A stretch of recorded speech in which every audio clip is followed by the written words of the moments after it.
اس سے تو خاموشی بہتر ہے کہ کسی کو دل کی بات کہہ کر پھر سے کہا جائے کہ کسی سے نہ کہنا۔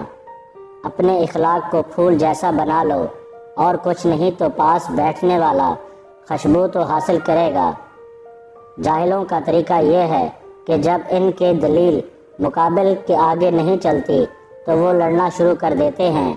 اگر تم اللہ کی عبادت نہیں کر سکتے تو گناہ کرنا چھوڑ دو۔ رزق کی کمی میں اور زیادتی دونوں ہی برائی کی طرف لے جاتی ہیں۔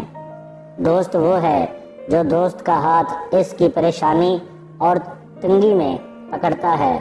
عقل مند اور بے وقوفوں میں کچھ نہ کچھ عیب ضرور ہوتا ہے۔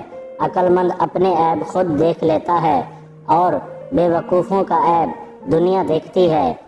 ایسے دوست سے ہاتھ دھو لینا بہتر ہے جو تیرے دشمنوں کے ساتھ بیٹھتا ہو۔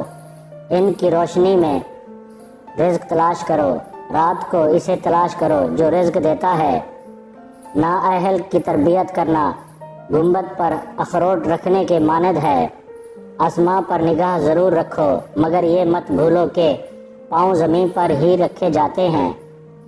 اپنے حصے کا کام کیے بغیر دعا پر بھروسہ کرنا حماقت ہے، اور اپنی محنت پر بھروسہ کر کے دعا سے گریز کرنا تکبر ہے۔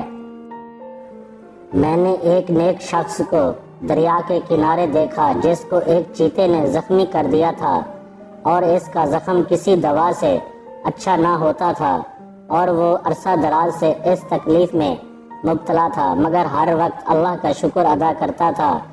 لوگوں نے اس سے پوچھا کہ شکر کس بات کا ادا کرتے ہو؟